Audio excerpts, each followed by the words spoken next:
So, a lot of you guys have been wanting me to talk about the ban list. Some of you guys were pretty disappointed I didn't talk about it. Just made a short video. There wasn't much to say on this list. To be honest with you, I'm rather disappointed in it. Um, you know, we knew Lobble Chain was going to get the ban. I know a lot of you guys don't consider Minerva to be a sign of it. Um, it mills cards. It pretty much, quote unquote, does the same thing that Lobble Chain did, but not really. Um, and I know they basically turned Lobble Chain into an expensive card. I know this is a terrible mentality look at those two cards in comparison, but that's the way I see it. They just made a much more expensive card for a much shittier effect. So definitely, in my opinion, it's time for Lobble Chain to go with Degen. We had people agreeing to gentlemen's games this format decide out Degen because they both agreed on how degenerate the card is. And that should be a signal right there that something needs to get done when you have people agreeing to side out cards to try to make an already skillless match a little bit more, skillful, even though you just board in triple anti-spell fragrance and achieve the same result as you would with Degen. I don't know. It's a double-edged sword, in my opinion, on how that worked. Trishula returning, I don't know why we didn't have this much sooner, to be absolutely honest with you. Trishula is a very good card, but the thing that a lot of people seem to kind of underestimate um, with Trish is the fact that it's a 3-card dedication to make it. And do you know how hard it is to often establish 3 monsters? The BA tuner is specific to Burning Abyss. I don't know why people are thinking that you can make BA so easily.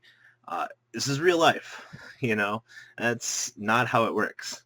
Um, you know, Sacred Sword, all that other stuff that moved to 3 on the list. There's absolutely no reason why that stuff should be limited. Maybe Mecham Phantom Beast will be a really good deck.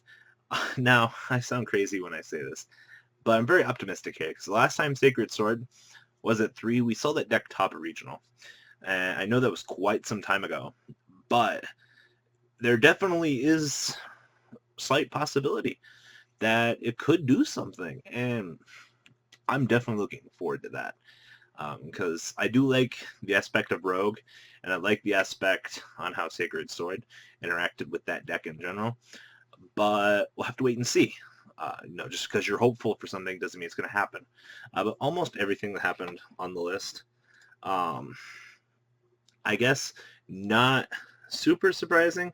I know people are still mad that Towers Turbo is a deck, especially with this card being legal now. Sorry, guys. I mean, it's just kind of how it went. Shrip being limited, I'm indifferent about this. I still feel the Necros are going to be one of the best decks. Um, once again, people are jumping on that. Cleaves were dead train the last time the deck got hit. I definitely think that a lot of people are going to be very angry when they realize that Necros definitely aren't dead.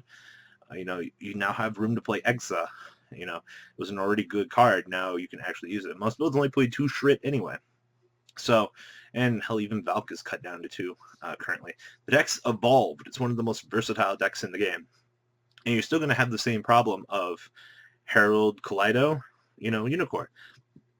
Also, I don't think anyone's realized that Unicorn can loop Shrit, which is absolutely funny as hell. Atlantean Dragoons and Dragon Review.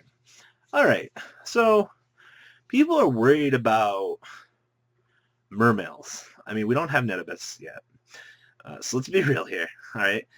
Honestly, the only last push that they need is Dragoons to 3. And I don't know if Dragoons to 3 in the TCG would be absolutely enough to push the deck over the edge. The deck is very, very good now. It's a little bit better. I mean, Clown Girl, Gunday is at 3. And the only thing that sucks is Title's gone. But I mean, Title's gone. You got your good friend Dragoons back at 2. I mean, it's kind of like Lightsworn. If they move Charge to 3, Honest to 3, Lightsworn are at 100% full power that they were at their peak. And does that mean that they're going to be good in the format? Possibility. I wouldn't know without testing. But Dragoons to 2 definitely is an indicator that water might actually be a threat going into this format. Also, with... I love this one. Now that Volt Bulb is at 2, or at 3, I kind of want to mess around with KMP again. I like the concept of having the additional Gold Bulb in the deck. It was basically what Yu-Gi-Oh! Edition Singapore said on their blog a long time ago. The fact that Gold Bulb existed for that deck made the deck really fun. If you guys don't know, KMP is Karakuri Machine of Plants. Avarice is still gone. You have Jar of Avarice. It's a shitty replacement, but you take it for what it's worth. A card that is decent like that for the purpose that you need it for. Okay, sure. Might consider playing it, but hit or miss. It'd be a fun deck. So outside of that, Dragon Ravine came back. I don't know why the card's not at 3. My problem with Dragoonides is the same problem I've always had with Dragoonides. What's your go-to guy? What's your go-to play? Stardust isn't good. It's not resilient like it used to be. Shitting out of Stardust turn 1 would really put a lot of players on tilt. Now, it's not really a thing. It might have been a long time ago, but, it's cool you can get into your level 8 Synchro turn 1, but playing 2 Ravine right now is the same thing as, I guess, playing 3. Kind of like Scout. You have Terraforming to search for it. But at the end of the day, the issue is still going to remain the same. Card should be at 3. Card's good, but I don't consider the card to be amazingly broken at the moment.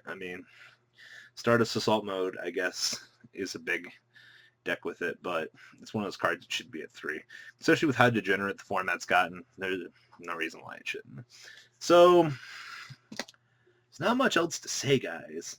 I know you guys wanted a little bit more of an introduction video to the new format. Well, huzzah! It is what it is. Konami made us wait all this time for this. We're definitely expecting another list right after Worlds. Mistake didn't get hit. I think this list was mainly meant to adjust to have the unified list. That way Trisha could be legal for Worlds. They could kill Necros, so Necros don't win Worlds. Definitely some crazy shit there. So guys, leave a comment down below. Please, Skate, thank you. Tell me what you guys are thinking, and yeah. I hope you guys enjoyed this video. Please thumbs up this video to show your support, and please check out VanCole40 for Cardfight Vanguard, MCole Games for miscellaneous trading card games, and No Limit Gaming for a brand new series of Yu-Gi-Oh videos. Thanks for watching.